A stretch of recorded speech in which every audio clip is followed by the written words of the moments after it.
नमस्कार दोस्तों, आप सभी का स्वागत है। आज हम हमारा जो चैप्टर 2 एसिड बेस और साल्ट है उसमें हम बहुत सारी बातें या बहुत सारे चैप्टर्स के अंदर से जो कंटेंट्स है उसको पढ़ने का प्रयास करेंगे। तो सबसे पहले देखिए जो बेस और जो हमारे जो एसिड हैं उनमें जो स्ट्रॉन्ग और वीक किसे कहते हैं। तो देखिए वे एसिड जो अपने जो सॉल्यूशंस के अंदर या वाटर के साथ हाई अमाउंट में H+ आयन रिलीज करते हैं वे कहलाते हैं स्ट्रॉन्ग एसिड, जबकि जो लो अमाउंट में यानी उनका आयनीकरण यानी कि उनका डिवीजन लो अमाउंट में होता है वो कहलाते हैं वीक। ऐसे ही बेस के अंदर भी होता है। All the acids are give H+ ions और all the bases are give OH- यानी हाइड्रोक्साइड आयन। देखिए स्ट्रॉन्ग जो हम देखेंगे स्ट्रॉन्ग बेस के एग्जाम्पल हैं। सबसे पहले हम बेस की बात करते हैं तो बेस के एग्जाम्पल देख रहे हैं। तो स्ट्रॉन्ग बेस का उदाहरण है sodium hydroxide, potassium hydroxide, lithium hydroxide. जबकि वीक बेस के एग्जाम्पल हैं, वीक बेस के आपके एग्जाम्पल हैं अमोनियम हाइड्रोक्साइड, कैल्शियम हाइड्रोक्साइड। ये वीक बेस के एग्जाम्पल है। तो देखिए strong base give more hydroxide ion than weak base. जो स्ट्रॉन्ग जो बेस होते हैं वो वीक बेस की तुलना में मोर हाइड्रोक्साइड आयन देते हैं एक्वस सॉल्यूशंस के अंदर। नेक्स्ट देखिए एसिड की बात करते हैं। तो स्ट्रॉन्ग एसिड और वीक एसिड, तो स्ट्रॉन्ग एसिड क्या रहेंगे, मोर H+ आयन देंगे और ये जो है ये लेस H+ आयन देंगे। देखिए HCl जो है hydrochloric acid, HNO3 nitric acid, H2SO4 sulphuric acid, ये सब स्ट्रॉन्ग एसिड के एग्जाम्पल हैं। इसी प्रकार से जो वीक एसिड हैं जो लेस मात्रा में हाइड्रोनियन आयन देते हैं, H+ आयन देते हैं, जैसे एसिटिक एसिड जो कि विनेगार के अंदर होता है, फार्मिक एसिड HCOOH।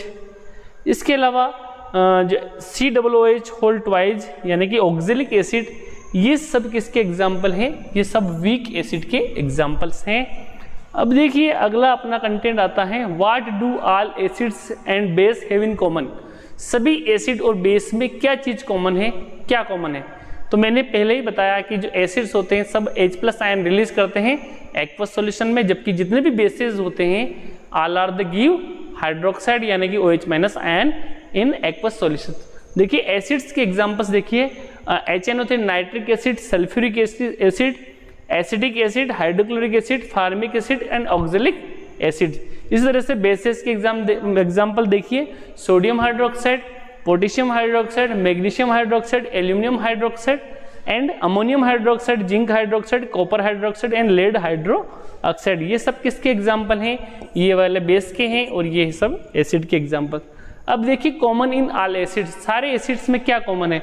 देखिए acid hydrochloric acid, H2SO4 sulphuric acid, nitric acid, acetic acid और अगला है फार्मिक एसिड।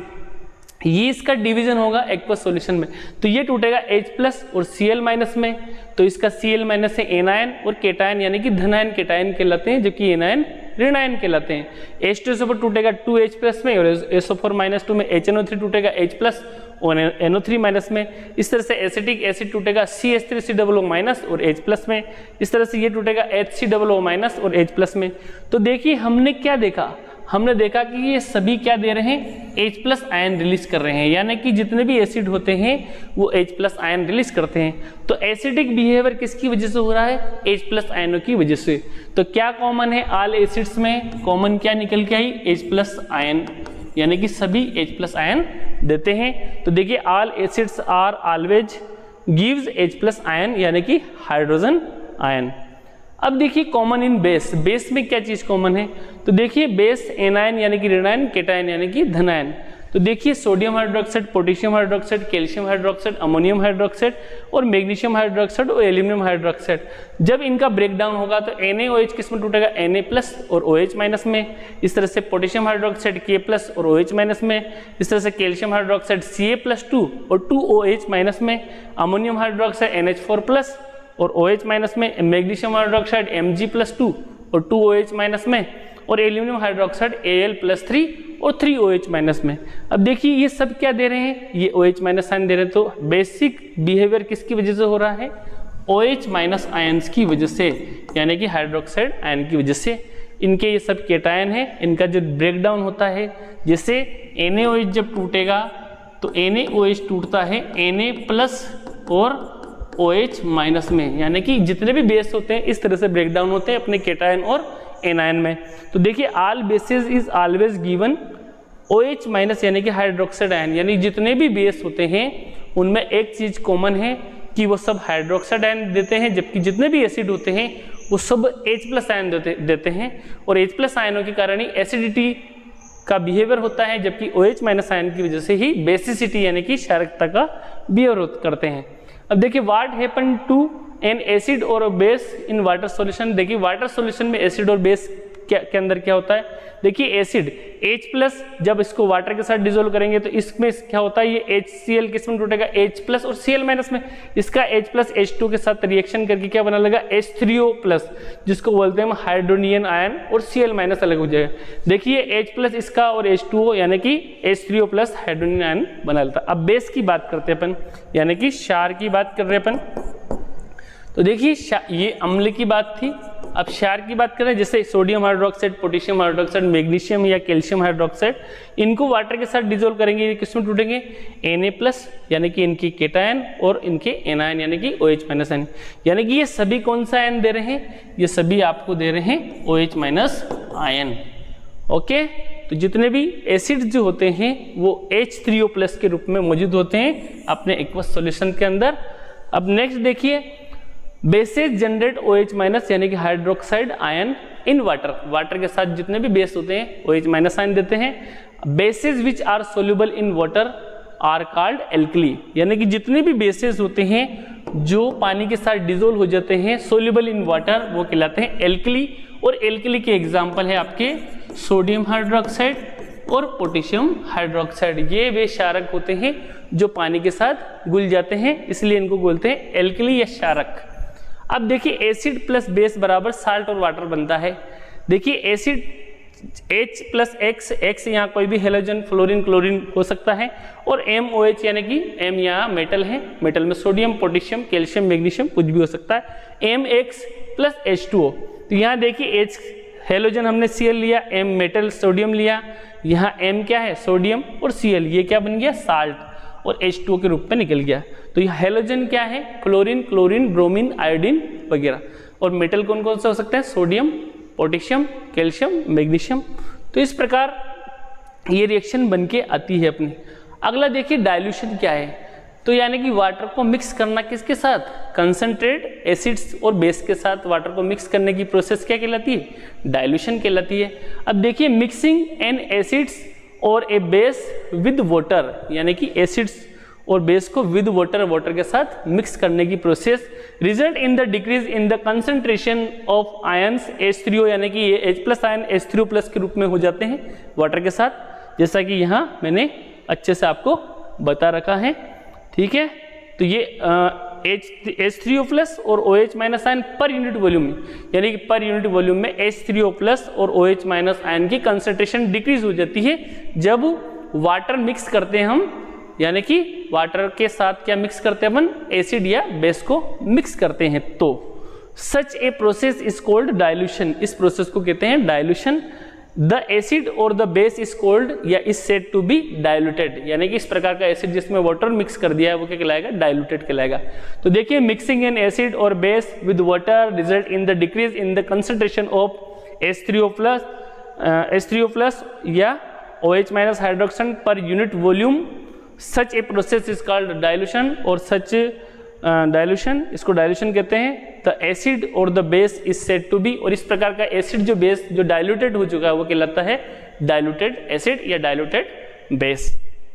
देखिए don't mix water in concentrate acid, concentrate acid के साथ हमें पानी नहीं मिलना चाहिए, बिकॉज ये हाईली एक्सोथर्मिक रिएक्शन होती है यहाँ पे, इसलिए हमें क्या करना चाहिए धीरे धीरे। सो वी मिक्सड एसिड, हम क्या करते हैं एसिड और बेस को मिक्स करते हैं with water, into water, water में। तो हमें इस बात का ध्यान रखना चाहिए, हमें पानी को कंसंट्रेट में नहीं मिलाना चाहिए, जबकि कंसंट्रेट एसिड और बेस को धीरे धीरे करके वाटर के साथ डिसोल्व करते रहना चाहिए, तब ताकि अच्छे से अपना डाइल्यूट सॉल्यूशन प्राप्त हो जाए। अब देखिए हाउ स्ट्रॉन्ग आर एसिड और बेस सॉल्यूशन, यानी कि स्ट्रॉन्ग और बेसिक सॉल्यूशन और ये अपना स्ट्रॉन्ग कैसे होता है। तो पीएच स्केल की अपन बात करते हैं। सबसे पहले a scale for measuring H+ ion concentration in A solution is called pH scale, यानी कि ये क्या करती है, H+ आयन की कंसंट्रेशन को नोट करती है, इसको हम पीएच स्केल कहते हैं। और ये सोरेनसन ने दी थी, ध्यान रखना, पीएच स्केल। पी का मतलब यहाँ पावर या पोटेंशियल यानी कि, और एच यहाँ पे हाइड्रोजन यानी कि पावर ऑफ हाइड्रोजन की बात हो रही है यहाँ पे, पावर ऑफ हाइड्रोजन। अब देखिए व्हाट इज पीएच, पीएच क्या है अगर आपसे पूछा जाए तो H+ आयनों का नेगेटिव लॉगरिथम जो मान है वो क्या कहलाता है, पीएच। तो देखिए negative log of H+ ions is called pH, और पीएच बराबर होता है माइनस लॉगरिथम और H+ आयंस। देखिए पीएच अगर 7 से कम है तो वो जो सॉल्यूशन होगा एसिडिक होगा, और अगर पीएच 7 से अधिक है तो वो बेसिक नेचर का होगा, और पीएच अगर 7 है, जैसे वाटर का जो पीएच है वो 7 होता है, तो वाटर क्या है, उदासीन है यानी न्यूट्रल है, और पीएच क्षारीय के अंदर आपका आ जाएगा NaOH, और एसिडिक में आ जाएगा HCl। सबसे ज़्यादा हाईली एसिडिक है HCl, और सबसे ज़्यादा हाईली बेसिक नेचर का है सोडियम हाइड्रोक्साइड। और सबसे अगर वाटर की बात करें तो H2O का पीएच है 7 यानी कि न्यूट्रल। अगर आपसे पूछा जाए हमारा ब्लड का पीएच कितना होता है, तो ब्लड का जो पीएच मान होता है 7.4, यानी कि ये कैसा होता है, हल्का क्षारीय होता है, हल्का क्षारीय, क्योंकि हाँ इसका पीएच मान 7 से अधिक है, 7 से 14 के बीच में आ रहा है, इसलिए हल्का क्षारीय है। अब देखिए नेक्स्ट, ये अपनी पीएच स्केल मेजरिंग स्केल, यहाँ देखिए 7 पे जाके H+ और OH बराबर हो रहे हैं। देखिए 7 से जैसे जैसे कम जाएंगे तो H+ आयन बढ़ेंगे, तो इधर एसिडिक बिहेवियर ज़्यादा है, इधर कौन सा बिहेवियर है, एसिडिक, और इधर जाएंगे अपन तो कौन सा नेचर आता है, बेसिक नेचर का। ठीक है, ये हमारा pH change with concentration of H+ ion और OH- आयन। इधर जाने पर OH- की कंसंट्रेशन बढ़ती है, इधर आने पर H+ की कंसंट्रेशन बढ़ती है। देखिए अब ये 4 पॉइंट आप ध्यान से देखिए। Acid that give rise to more H+ ion are called strong acid, यानी कि जो H+ आयन ज़्यादा देते हैं वो स्ट्रॉन्ग एसिड कहलाते हैं, जैसे hydrochloric acid, HNO3, nitric acid, sulphuric acid इत्यादि। अगला देखिए दूसरा, acid that give rise to less H+ ion, ऐसे एसिड जो H+ आयन की मात्रा कम देते हैं, they are called weak acid, जैसे एसिडिक एसिड, आपका ऑक्जेलिक एसिड, फार्मिक एसिड, ये वीक एसिड के एग्जांपल हैं। Acid which are received from plant and animal, ऐसे एसिड जो प्लांट और एनिमल से प्राप्त होते हैं, जैसे प्लांट से अपने बहुत सारे एसिड्स प्राप्त कर सकते हैं अपन, वैसे एनिमल से भी हमें एसिड्स प्राप्त होते हैं। प्लांट में जैसे कि इमली से टार्ट्रिक एसिड, सिट्रिक एसिड अपने नींबू से प्राप्त होता है, तो लैक्टिक एसिड जैसे दूध दही से प्राप्त होता है अपने को। आर कॉल्ड ऑर्गेनिक एसिड, जैसे lactic acid, formic acid, citric acid, ये ऑर्गेनिक एसिड है। Acid which are received from nature, जो नेचर से प्राप्त होते हैं, और जो जिनमें ऑर्गेनिक पदार्थ नहीं होता है यानी कि कार्बन्स नहीं होते हैं, वो कहलाते हैं इनऑर्गेनिक एसिड, जैसे HNO3 यानी नाइट्रिक एसिड, HCl यानी कि हाइड्रोक्लोरिक एसिड, H2SO4, ये सब किस में आते हैं, इनऑर्गेनिक एसिड के अंदर आते हैं। अब देखिए फैमिली ऑफ साल्ट, यानी किसी साल्ट के अंदर कोई चीज़ कॉमन है, बार बार आ रही है, तो वो क्या है, उसकी फैमिली है। जैसे देखिए सोडियम के अंदर, यहाँ देखिए सोडियम क्लोराइड में, यहाँ सोडियम सल्फेट में भी आ रहा है और सोडियम कार्बोनेट में भी आ रहा है, या अपन और भी कोई ले सकते हैं, सोडियम फास्फेट, या अन्य को भी अपन ले सकते हैं, सोडियम ब्रोमाइड, जैसे हमने यहाँ ले लिया NaBr। तो देखिए इन सब में क्या हो रहा है, इन सब में सोडियम कॉमन आ रहा, तो ये सोडियम की फैमिली, ये साल्ट सब क्या है, सोडियम की फैमिली। इसी तरह से क्लोराइड की फैमिली की बात करें, ClCl2 यानी calcium chloride, potassium chloride, sodium chloride, ammonium chloride, इन सब में क्लोराइड कॉमन है, तो ये सब क्लोराइड की फैमिली है। इस तरह से सल्फेट की बात करते हैं, sodium sulphate, magnesium sulphate, calcium sulphate और आयरन सल्फेट, ये सब क्या है, ये सब सल्फेट की फैमिली है। इस तरह से carbonate, sodium carbonate, calcium carbonate, aluminium carbonate, zinc carbonate, इन सब में कार्बोनेट कॉमन आ रहा है, तो ये कार्बोनेट फैमिली हो गई। इस तरह से लेड की बात करें तो लेड का chloride, lead sulphate, lead nitrate, lead carbonate, तो ये सब क्या है, ये सब लेड की यानी कि Pb की फैमिली होगी। इस तरह से फैमिली ऑफ साल्ट होते हैं, जो भी मेटल्स या जो नॉन मेटल्स हैं, जो भी इसके अंदर जो कॉमन्स होते हैं वो उसके फैमिली हो जाती है, उसकी फैमिली ऑफ साल्ट होते हैं।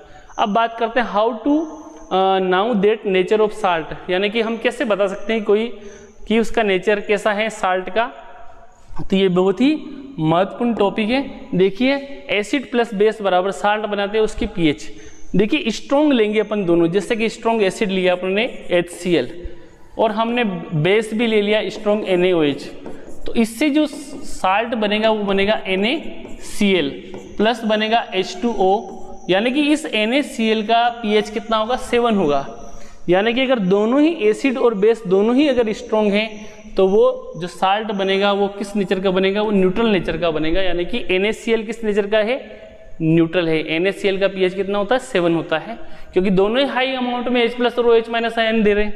अब बात करते हैं अपन स्ट्रॉन्ग, हम एसिड ले रहे हैं स्ट्रॉन्ग जैसे HCl ले लिया अपन ने, और बेस ले रहे हैं अपन वीक, जैसे हमने ले लिया अमोनियम हाइड्रोक्साइड जो कि वीक बेस का एग्जाम्पल है। देखिए ये देगा अमोनियम क्लोराइड, क्या देगा ये अमोनियम क्लोराइड प्लस वाटर। तो ये जो अमोनियम क्लोराइड जो है, ये अमोनियम क्लोराइड की नेचर कैसी है, तो अमोनियम क्लोराइड एसिडिक नेचर का होगा। क्यों होगा एसिडिक नेचर, क्योंकि ये स्ट्रॉन्ग एसिड से मिलकर बना हुआ है। तो कौन स्ट्रॉन्ग है, कौन स्ट्रॉन्ग है, एसिड। तो ये कौन सा बिहेवियर करेगा, एसिडिक बिहेवियर। तो इसका जो pH होगा लेस देन 7, इसका pH कितना होगा 7 से कम होगा, यानी कि जिसका pH 7 से कम है वो एसिडिक है।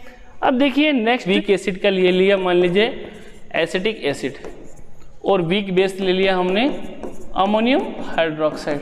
तो यहाँ बनेगा अपना अमोनियम एसीटेट, क्या बनेगा अमोनियम एसीटेट, यानी कि CH3COONH4 अमोनियम एसीटेट बना। तो अमोनियम एसीटेट किस नेचर का होगा, ये होगा न्यूट्रल।